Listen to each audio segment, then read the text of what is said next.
দীপ্ত সংবাদে আপনাদের সঙ্গে আছি আমি নাদিরা জাহান। পদ্মা সেতুর সব কাজ সম্পন্ন হওয়ার প্রকল্পের আনুষ্ঠানিক সমাপ্তি টানতে বিকেলে মাওয়ায় এক সুধী সমাবেশে বক্তব্য রাখবেন প্রধানমন্ত্রী শেখ হাসিনা।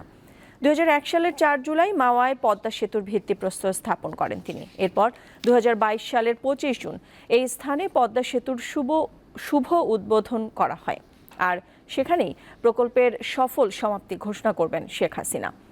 সুধী সমাবেশ শেষে টুঙ্গিপাড়ার উদ্দেশ্যে যাত্রা করবেন বঙ্গবন্ধু কন্যা। সেখানে পৌঁছে জাতির জনক বঙ্গবন্ধু শেখ মুজিবুর রহমানের সমাধিতে পুষ্পস্তবক অর্পণ করে শ্রদ্ধা নিবেদন করবেন তিনি। পরে ফাতিহা পাঠ ও বিশেষ মোনাজাতে অংশ নেবেন। টুঙ্গিপাড়ায় নিজ বাড়িতে রাত্রি যাপন করবেন প্রধানমন্ত্রী। দেশের সার্বিক বন্যা পরিস্থিতির কিছুটা অবনতি হয়েছে। পানিবন্দী রয়েছেন লক্ষাধিক মানুষ। সিলেটে বৃষ্টিপাত তুলনামূলকভাবে কিছুটা কমলেও সুরমা ও কুশিয়ারা নদীর পানি এখনও বিপদসীমার উপর দিয়ে প্রবাহিত হচ্ছে।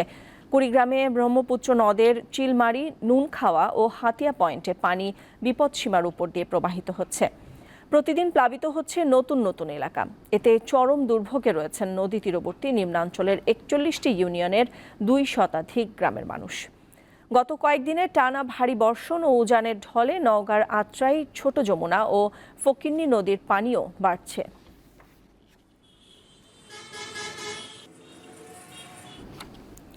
দর্শক, এবার বন্যা পরিস্থিতির খবর আপনাদেরকে জানাবো। জামালপুর থেকে যুক্ত হচ্ছেন সহকর্মী তানভীর আহমেদ।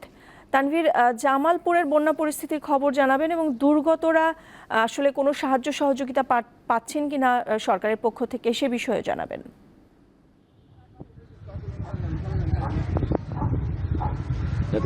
এই মুহূর্তে আসলে জামালপুর একটি ভয়াবহ তাণ্ডব চালাচ্ছে বন্যায়, কারণ ইতিমধ্যেই গত 24 ঘন্টায় 37 সেন্টিমিটার পানি বৃদ্ধি পেয়ে যমুনা নদীর পানি বিপদসীমার 92 সেন্টিমিটার উপর দিয়ে প্রবাহিত হচ্ছে, যার কারণে আসলে লোকালয়, নির্মাঞ্চল থেকে শুরু করে লোকালয়ের বিভিন্ন অঞ্চলে পানি প্রবেশ করা শুরু করেছে এবং ইতিমধ্যেই এই পানির প্রচণ্ড তোড়ের কারণে বিভিন্ন জায়গায় আমরা দেখেছি যে বাঁধ এবং আঞ্চলিক সড়ক ধসে পড়েছে, যার কারণে যোগাযোগ বিচ্ছিন্ন হয়ে গেছে এবং সবকিছু মিলিয়ে আসলে এই মুহূর্তে জামালপুরের 22টি ইউনিয়নের 5টি উপজেলায় প্রায় 60,000 মানুষ পানিবন্দী হয়ে পড়েছে এবং দুর্গতদের কথা যদি আমরা জানাতে চাই, সেটি হচ্ছে যে ইতিমধ্যে জেলা প্রশাসন আমাদের জানিয়েছে যে 300 মেট্রিক টন চাল এবং 3,400 শুকনো খাবারের প্যাকেট বরাদ্দ করেছে, তবে এখনও দুর্গত এলাকায় পৌঁছেনি সেটি।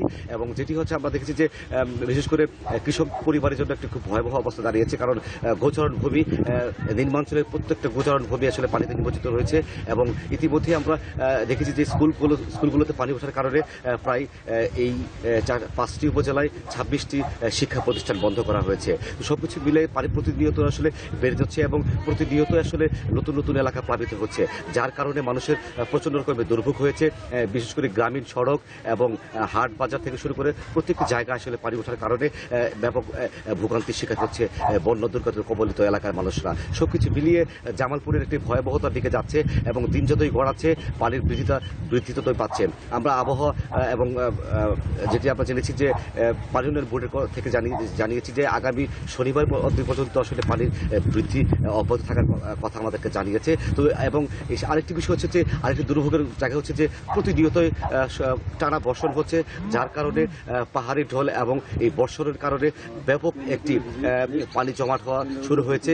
এটি আসলে আমরা দেখেছি যে ইউনিয়ন সবকিছু মিলেই এই হচ্ছে জামালপুরের বন্যার সার্বিক পরিস্থিতি। নাদিরা। তানভীর, আপনাকে ধন্যবাদ। দর্শক, আমাদের সাথে যুক্ত ছিলেন তানভীর আহমেদ, জানাচ্ছিলেন জামালপুরের বন্যা পরিস্থিতির খবর। 10 দিন যেতে না যেতেই উঠে যাচ্ছে পটুয়াখালীর মহিপুরের একটি রাস্তার পিচ ঢালাই।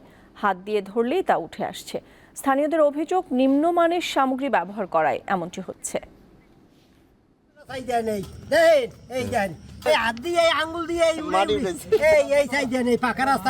পটুয়াখালীর মহিপুরের সাগর সিনেমা হল থেকে নিজামপুর খেয়াঘাট পর্যন্ত 3.3 কিলোমিটার সড়কের এই বেহাল দশা, অথচ মাত্র 10 দিন আগে রাস্তাটি করা হয়েছে। স্থানীয়দের অভিযোগ, নিম্নমানের সামগ্রী ব্যবহার করায় এই অবস্থার সৃষ্টি হয়েছে। এই দেখেন সব শালা এই উড়ে গেছে এই দেখেন আছে কিছু হেনে ম্যানেজার আসলে যে এই রাস্তায় যে দায়িত্ব আলে হেলে ডাকলইছি পর আমার বিভিন্ন ভাষা খারাপ করে কথা কইছে। ঠিকাদারের গাফিলতি ও কর্তৃপক্ষের উদাসীনতায় ক্ষোভ প্রকাশ করেন অনেকে। শেষ হয়েছে 10-15 দিন হয়, 10-15 দিনের পরেই এরা যাইতে পারে না। এর আগেই আপনার রাস্তাটা নর্মাল 20-30 জায়গা থেকেই হয়েছে। আমার বাসার সামনে থেকেই আমার ওই মাটির উপরে আপনার দিয়ে গেছে, পেজ দিয়ে গেছে, হাঁটলেও রাস্তাটা ঢেপঢেপ করে এই। তারপর রাস্তা এখন পর্যন্ত এলজিডির কাছে হ্যান্ড ওভার করে নাই, কাজ শেষ হয়েছে। রাস্তাটির তদারক কর্মকর্তাকে কারণ দর্শানোর সুপারিশের পাশাপাশি দ্রুত সময়ের মধ্যে এটি ঠিক করার নির্দেশনা দেওয়া হয়েছে বলে জানিয়েছেন উপজেলা চেয়ারম্যান। 7 দিনের মধ্যে আবার নতুন করে ঠিকাদার এই রাস্তা প্রস্তুত করে হস্তান্তর করবে, তুরন্ত বিল দেওয়া হয়নি। 1,33,00,000 টাকা ব্যয়ে সড়কটির কাজ করে শহীদুল এন্টারপ্রাইজ নামের ঠিকাদারি প্রতিষ্ঠান। এই বিষয়ে ক্যামেরার সামনে কথা বলতে রাজি হননি কলাপাড়া উপজেলা প্রকৌশলী। স্যার কি করছে এই যাই গেলে এককালা আগাবুড়া এই দীপ্ত বার্তাকক্ষ। কাদা। দিনাজপুরে ট্রাক ও যাত্রীবাহী বাসের মুখোমুখি সংঘর্ষে 5 জন নিহত ও অন্তত 27 জন আহত হয়েছেন। ঘটনাস্থলে 2 জন ও হাসপাতালে নেয়ার পর আরও 3 জনের মৃত্যু হয়। ভোর 6:30টার দিকে ঢাকা দিনাজপুর মহাসড়কের পাশবাড়ি এলাকায় এই দুর্ঘটনা ঘটে। আহত যাত্রীদের উদ্ধার করে দিনাজপুরের আব্দুর রহিম মেডিকেল কলেজ হাসপাতালে ভর্তি করা হয়েছে।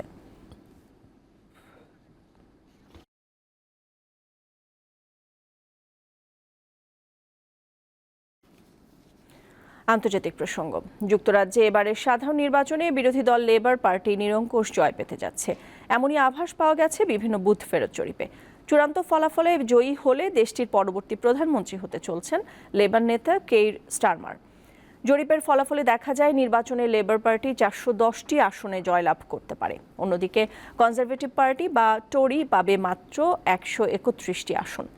এরই মধ্যে সামাজিক যোগাযোগ মাধ্যমে স্টারমার ভোটারদের অসংখ্য ধন্যবাদ জানিয়ে বার্তা দিয়েছেন। দেশটিতে 2001 সালের পর সাধারণ নির্বাচনে লেবার পার্টির পক্ষে এটি সবচেয়ে ভালো ফলাফল। গত মে মাসে প্রধানমন্ত্রী ঋষি সুনাক আগাম নির্বাচনে ঘোষণা দেওয়ার পর বৃহস্পতিবার যুক্তরাজ্য পার্লামেন্টের 650টি আসনে সাধারণ নির্বাচন অনুষ্ঠিত হয়।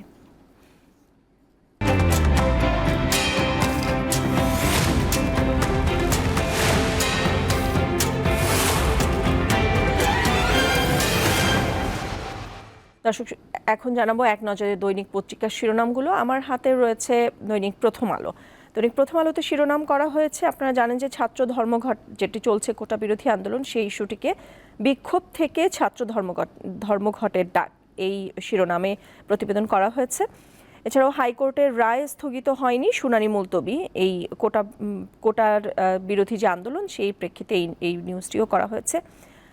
আরও একটি আন্দোলন চলছে, সেতুমন্ত্রীর সঙ্গে বৈঠক হয়নি, শিক্ষক আন্দোলন চলবে, এই শিরোনামে এই প্রতিবেদনটি করা হয়েছে। সর্বজনীন পেনশন নিয়ে শিক্ষকদের একটি অনশন, দুঃখিত, একটি আন্দোলন চলছে শিক্ষকদের, সেই খবরটিকে এখানে প্রাধান্য দেওয়া হয়েছে। এছাড়াও দুর্নীতির বিষয়টিও রয়েছে, কাস্টমস কমিশনার এনামুলের 9তলা বাড়ি 3 ফ্ল্যাট জব্দ, এই শিরোনামে প্রতিবেদন করা হয়েছে। এবার আমার হাতে রয়েছে দৈনিক কালের কণ্ঠ, সম্পদের তথ্য প্রকাশে মতানৈক্য, এই সচিব সভার যে গতকাল যে সভা অনুষ্ঠিত হয়েছে সেই খবরটিকেই এইভাবে শিরোনাম করা হয়েছে। মুক্তিযোদ্ধা কোটা, হাইকোর্টের রায় স্থগিত করেনি আপিল বিভাগ, এই শিরোনামেও কোটা বিরোধী আন্দোলনের নিউজ রয়েছে।